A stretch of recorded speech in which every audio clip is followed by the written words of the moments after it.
Major breaking news tonight as we come on the air. A regional passenger jet and an Army helicopter collide, crashing into the Potomac River. This is a live look at the large emergency presence on scene. Let's pull that up. You see it right there. New shocking video also appears to show the moment that the collision happens. The plane starting to land when it disappears behind what looks like a fireball. Right now, new details are trickling in, but here is what we know so far. Reagan Airport is shut down, the FAA issuing a ground stop. We know DC fireboats are part of this massive rescue response that's happening as we speak. 60 passengers and 4 crew members were on board this plane. That is new information I want to highlight. If you've been with us for the last hour, we're getting the first information about the number of people who were on board. We know 3 military members were on board the helicopter. That also is new within the hour. Senator Ted Cruz, who chairs the Science and Transportation Committee, releasing a statement weighing in tonight, quote, "While we don't yet know how many on board were lost, we know there are fatalities." And we just got a statement from President Trump. He says, quote, "I have been fully briefed on the terrible accident which just took place at Reagan National Airport. May God bless their souls.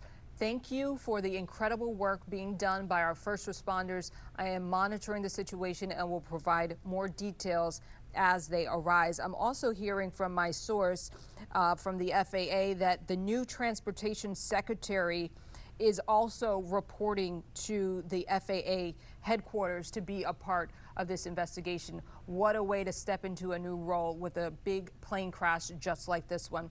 Well, folks, thanks for staying with us. We have live team coverage. We want to start off with Josh Chapin. He is right near that runway. Josh?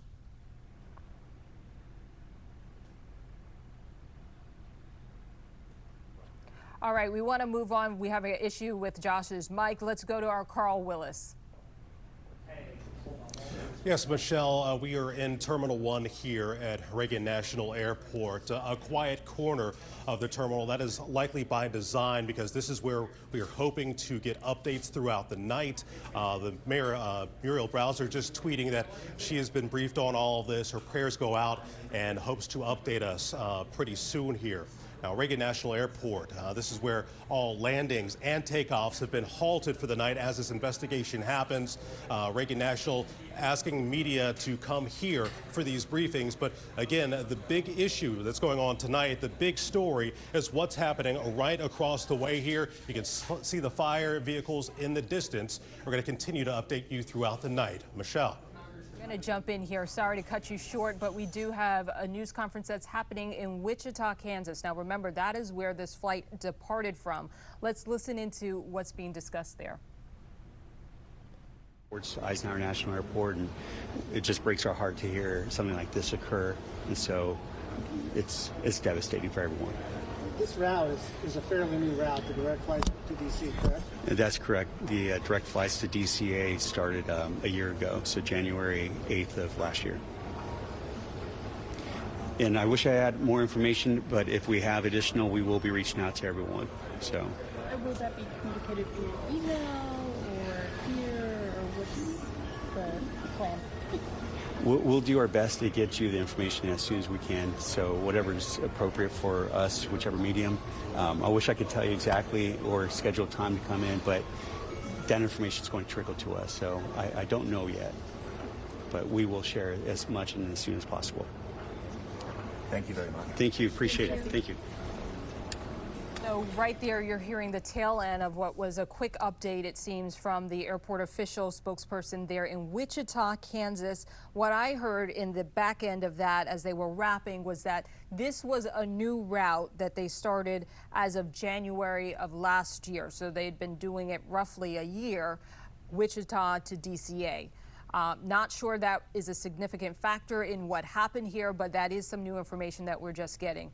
We want to go to our Josh Chapin. He is standing by. He's been on the scene there at a distance because it's quite hard to get any closer than where you are. But what are you seeing right now, Josh?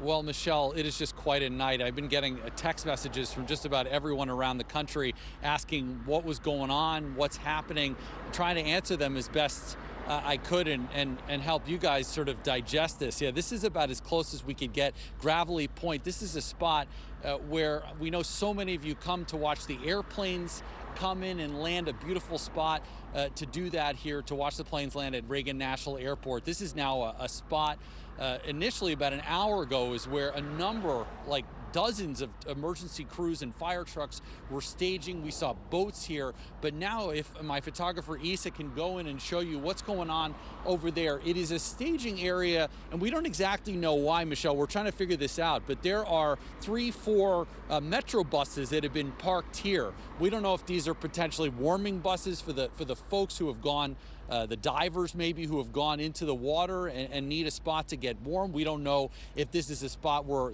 potentially any survivors will be coming. It is just hard to know, but that is the newest piece of information that I've seen across the street. There are a number of different police cars and different other uniformed personnel that are there, and then those buses, again, the buses that have been put here by Metro, and we're trying to figure out exactly what that is. But we have been around the district tonight, watching the lights and the sirens all over. We went down to the Navy Yard to try and get a vantage point over there.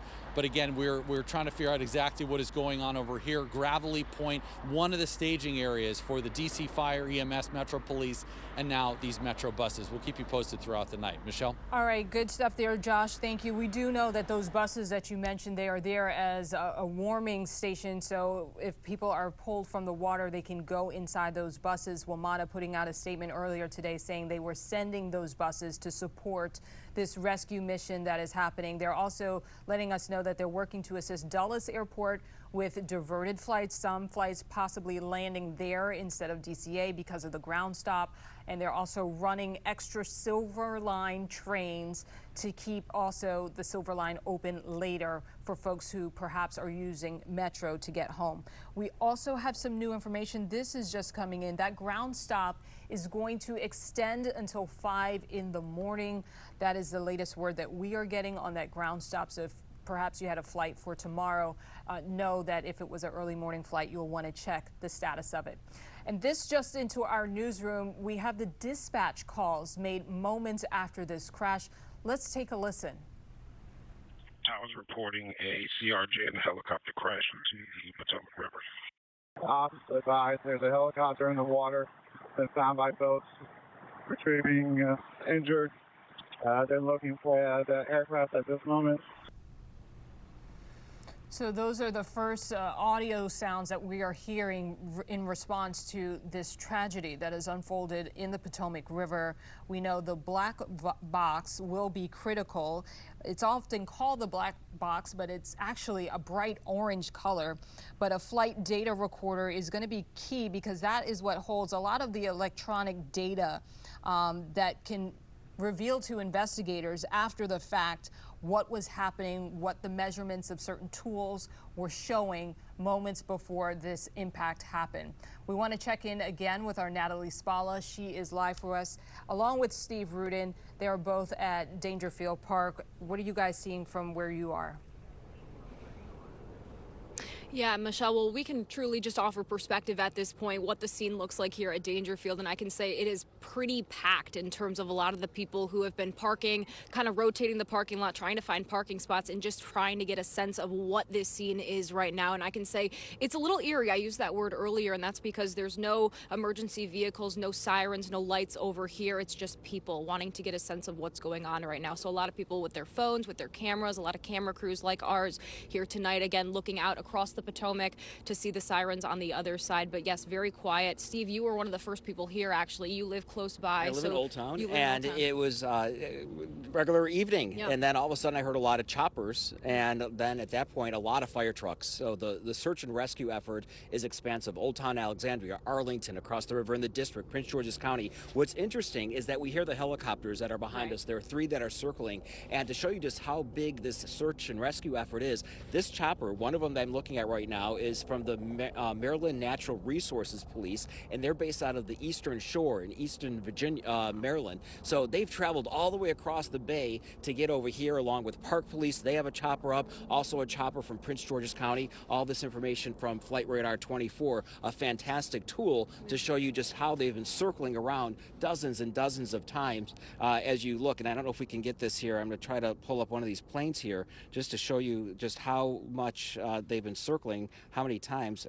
My phone doesn't want to cooperate with me on this one, but I can assure you, I mean, the search and rescue effort is something I've never seen before. Yeah. And we mentioned the ground stop that's at Reagan National Airport. It's going to stay until 5 p.m. A lot of flights have also been diverted over to Dulles International Airport, to BWI Marshall. And this airport, generally, the flights end at around 11:30. You might find a later flight that comes in, because I can hear them often when they're landing down the river because of noise abatement. But the search crew continues. I just want to show you, we'll step out of the way here. I'm going to step right over here. I'll grab this. And Marco, if you could just show, there's actually like 3 distinct areas where they're doing all the searching right now, and Natalie can also see this also. If you look over toward one end, that's where you have a lot of search and rescue. I don't know if that's in the water or not, and then as you head closer to Reagan National Airport, you can see the U.S. Capitol Dome in the background. So Natalie, I will step in here again. It's scattered up all across the river, and you can understand why it's a little bit different over on this side as opposed to what's going on behind us, just because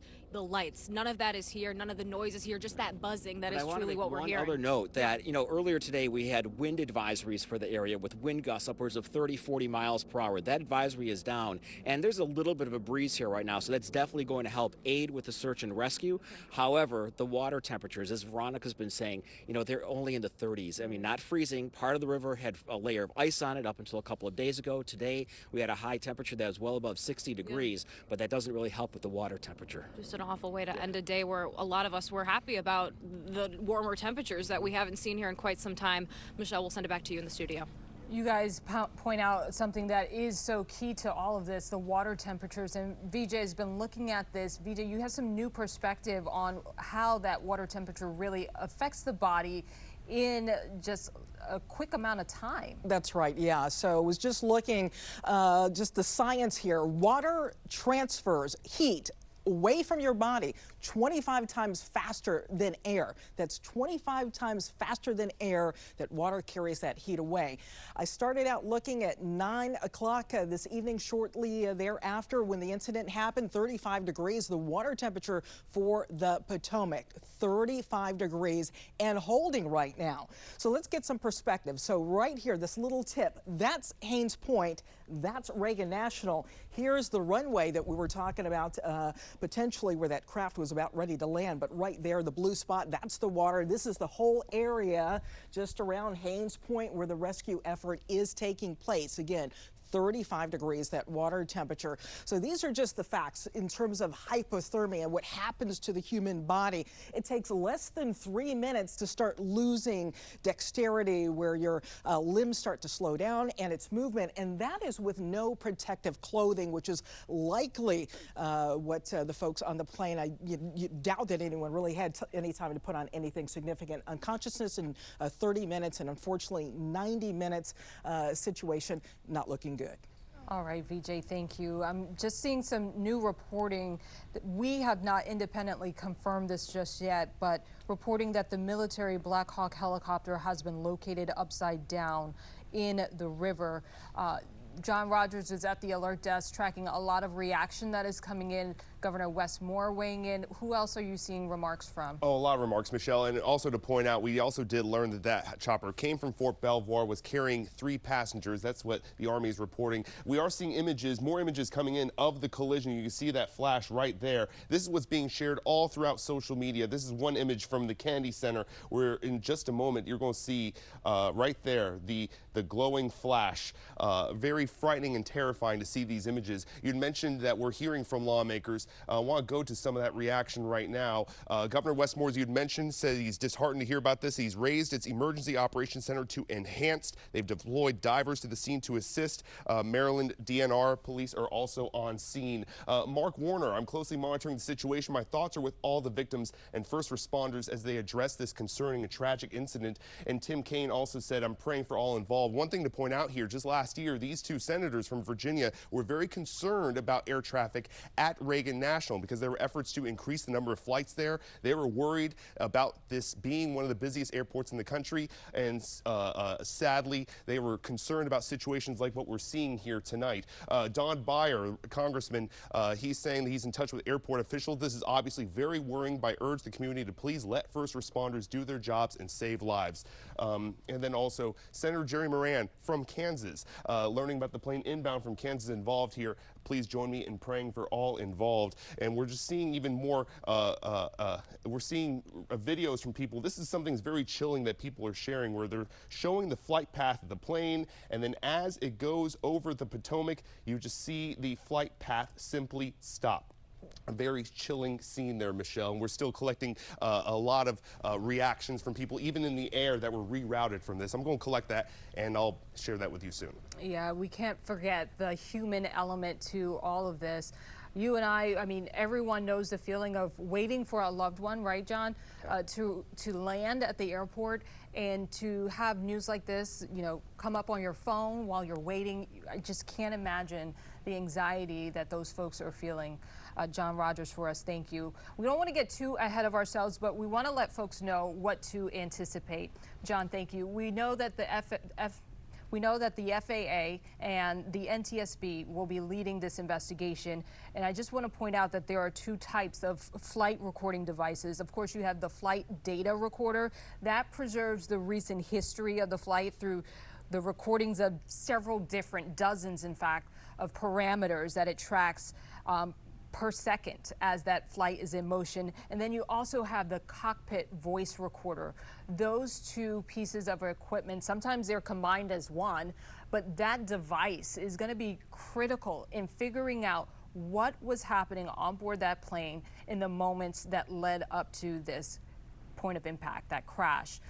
We don't know in terms of the helicopter. I'm not sure of the capabilities of that in terms of voice data recordings. Our Dave Lucas is standing by. Dave, do you know what kind of recording devices might be on the chopper that may lend some insight into what happened as investigators try to gather all of the evidence and figure out how something like this could happen? I don't know about the Black Hawk. There are some rotor wing helicopter aircraft that do have cockpit voice recorders. It's the flight data recorder, though, that will be the real value here. But to be able to hear the voices between the cockpit of the smaller of the regional jet and Reagan National will be invaluable too, if there was any warning to be heard or had about the helicopter that was close by. I want to amplify on something that John was talking about just a minute ago, and there is no question that moving forward, after we get beyond just the horrible notion of what has happened tonight there in the Potomac, this crash is almost certain to renew debate over safety at Reagan National, because last year, turns out as part of legislation to fund the FAA, Congress added 5 additional round-trip flights, and the decision came over the objection of the DC area congressional delegation. And that delegation has long argued that the airport is at capacity and adding more flights could compromise its ability to operate safely. Now, again, remembering this was a flight that was landing. We heard earlier from that news conference, it's been about a year or so that this flight has been operating between Kansas and there at DCA. But you always are sharing that airspace with other aircraft. In this case, it was that Black Hawk that had taken off from Fort Belvoir, and the two apparently collided. One thing that I think is important here, and you've been talking about the river itself, is also probably useful to know the depth of the river, and it varies between about 15 and 30 feet where the dredge channel is located. It can be as deep as 80 feet in some places, but that tends to be a little bit farther on the other side of the bridges there. But we're talking about enough water and water that is, in the best of times, got lots of stuff floating in it and on it. This is a long river that flows by a number of forests and wooded areas. You pick up that kind of flotsam and jetsam in the water and a lot of other stuff, and then it starts flowing through an urban area. You get that kind of stuff too. So there's lots to digest here, and we will be doing that over the long period of time. Right now, we're just in that horrible period where we're coming to grips with what is definitely a mass casualty tragedy. You're right about that. And as you were speaking, Dave, I pulled up a remark, a quote from those senators. You were talking about the conversation that's likely to evolve about the amount of traffic and volume at DCA. And I was able to dig into our archives here and find a statement from Senators Warner and Kaine. And they said, as the House and Senate work toward a final FAA reauthorization bill, we urge you to reject any proposal to add additional flights at an overburdened DCA, which would negatively impact service and increase delays and cancellations for all passengers. At this point, we don't know that any of that would have made a difference in this case, but you're right, that debate is likely to come up once again, given our very busy airspace. Dave, thank you so much for that. Yes. And really quickly, we've been talking a lot about these different aircraft that were involved. We want to show you what they look like. You can see on your screen right now, on the left is a Black Hawk helicopter, and on the right is what a PSA American Eagles plane looks like, which we understand had about 60 passengers on board. Now to our Carl Willis. He is standing by. He is at Reagan National Airport. He's been there for hours now. We're waiting on this NTSB FAA news conference to start. Does it look like it's any closer? My hunch is no, because you just stepped out of the room and you're in the terminal.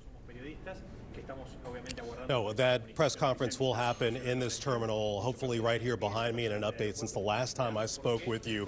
We're told that newser should happen at 11:30. So in just a few minutes here, I can tell you that we are in a quiet corner of this terminal, and that's likely by design to keep us away from, as you mentioned, that human element, people who are awaiting their loved ones who possibly are coming here for answers. We will be away from them as we get briefed by some of the officials who are over this rescue mission. And take a look here behind me. This has changed in just the last few minutes. This has been flashing intermittently, but it is now permanently up on the flight boards here. Reads, due to an emergency situation, all flights are being held on the airfield. Additional information will be available as it is received.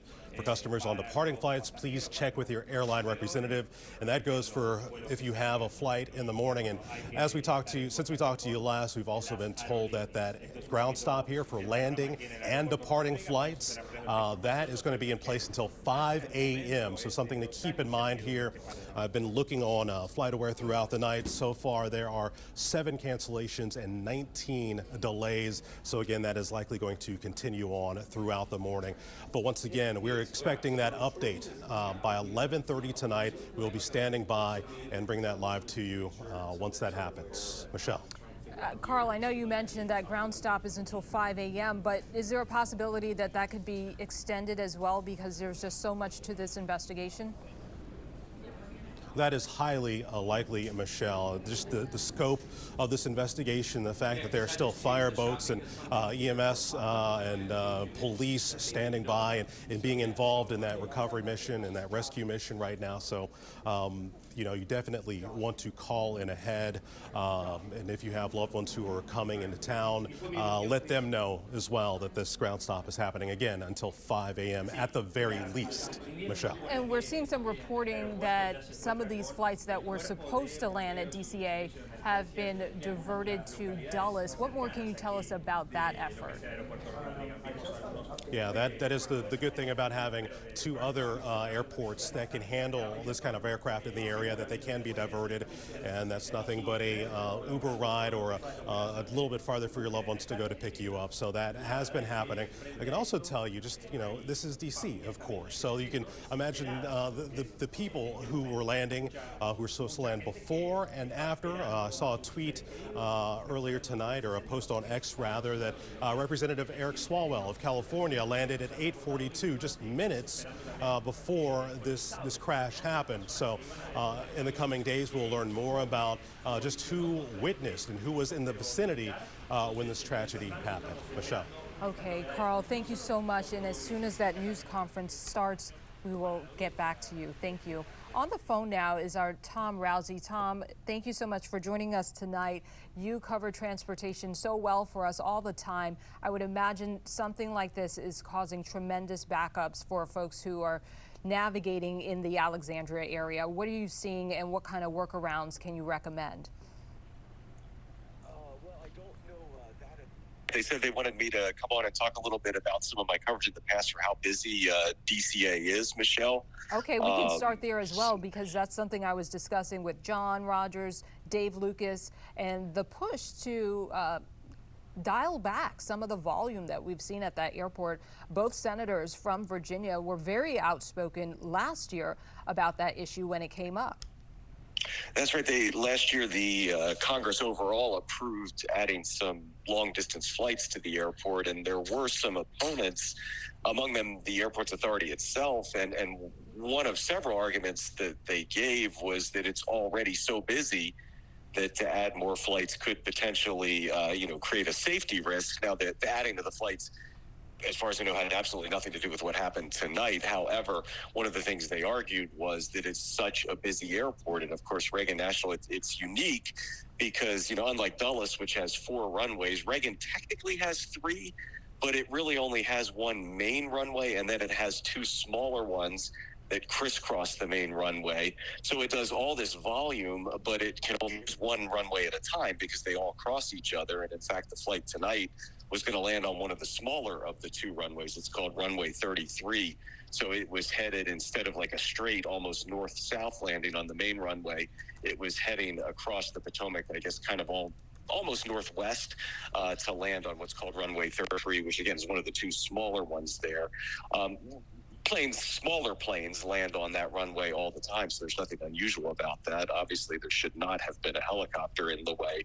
But again, it is a very busy airport, especially when you consider how few runways it has and the fact that it can only use one of them at a time. And in fact, the main runway, which again was not the one this plane was headed towards, is considered the busiest commercial runway in the entire country because Reagan National does so much with so little overall acreage on the ground, Michelle. Yeah, you're right. As you're speaking, I know you're not near a TV right now, possibly, but Tom, we're showing just the length of the runway. That's a factor also for flights and pilots that are landing there.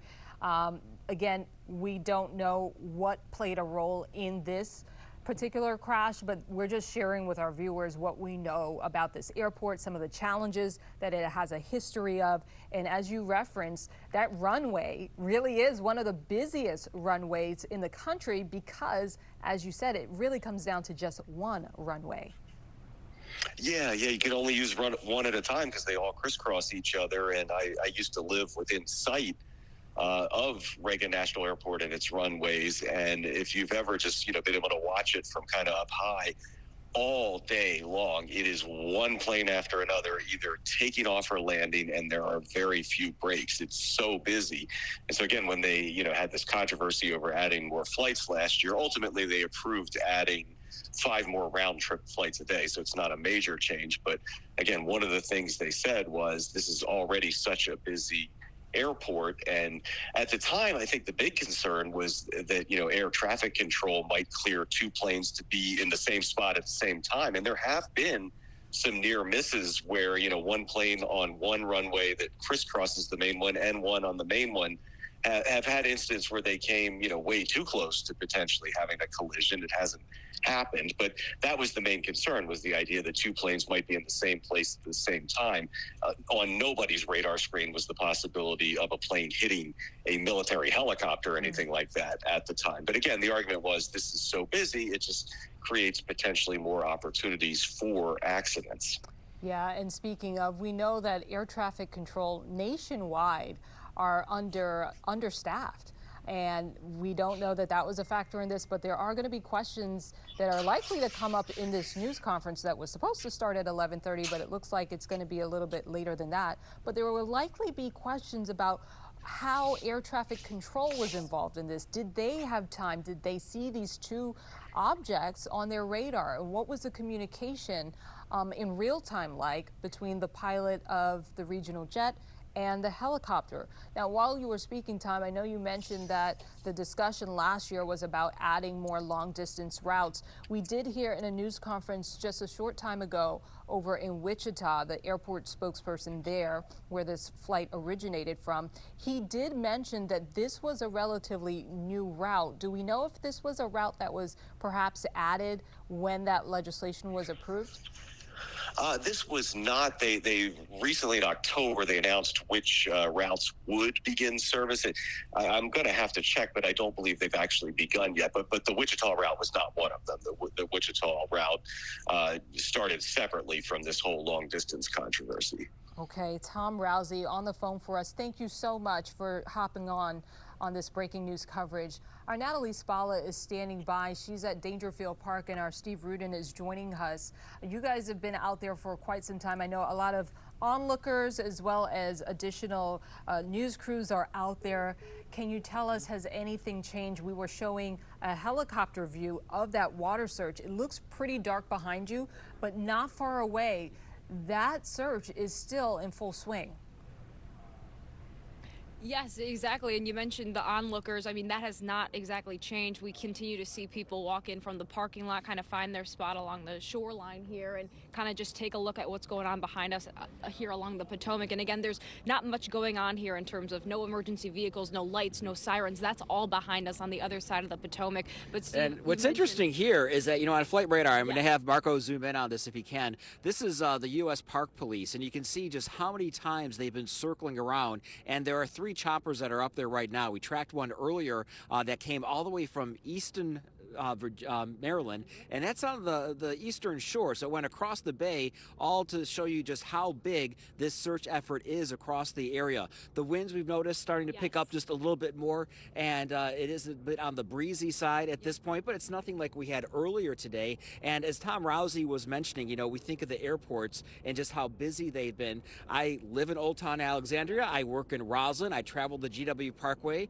day in and day out. I cannot tell you how many times I have seen larger planes abort takeoffs, or abort landings, I should say, where you see them coming in and then all of a sudden they zoom up. And I often see that or hear that over my house in Old Town when all of a sudden they make a hard turn and then accelerate to get back up again. And it happens more often than not. I don't know what the research is on that in terms of, but it's a very busy airport. And like I said, there's 2 main runways for the most part. And the diagonal runway is the one that I believe that this plane was landing in. And then there's, of course, that main runway. But my goodness, what a horrible, horrible event. And of course, for those who have been around here a lot longer, and we were talking about it earlier, we think of the Air Florida flight that was back in the early 80s, and a much different situation where they had a lot of ice and a lot of snow, and that it was over by the 14th Street Bridge, and many of you might remember those pictures from that event. But we can only imagine, and our hearts go out to all the folks who are out there right now and the rescue teams, because I mean, just looking around right now, I'll hand you the mic. I'll just step out over here. Sorry, excuse my back. I mean, there's hundreds of people out here right now that are searching, and you can see that one chopper right up there. For some reason, they've been scanning the area in this right here. I don't know a whole lot, or I'm not an expert on river hydrology, However, low tide is going to happen around 3:15 this morning. High tide again will be at around 8:30, and you can see another chopper, even Marco, off into the background here. Now that's really more over the Old Town Alexandria area. You see those two choppers. I'm going to pull out my flight radar right now. They all have their lights, and it looks like they're looking for something over there, because you can see their searchlights are scanning. And I'm just going to pull this over, and that's actually right on the tip of North Old Town Alexandria. And so I am very curious. Yeah, well, if you can try to pull that up, we'll try to see where that specific aircraft came from. But just to touch on what you mentioned about the onlookers, and again, you're very close to the area. You live right down in Old Town Alexandria, and you can attest at just how busy this area is in terms of aircraft.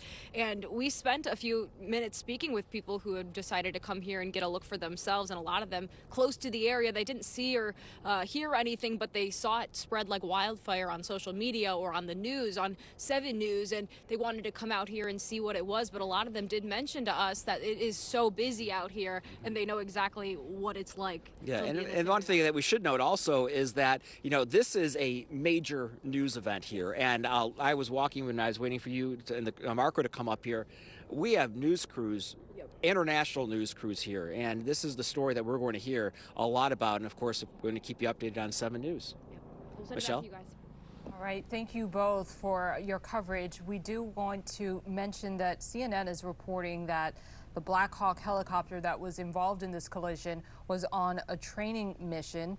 And if you've lived in this area for any amount of time, you know it's not unusual to see these trainings happen at all hours of the day and the night as well. So that is just some new information that we are able to say, that this Black Hawk helicopter was on a training mission.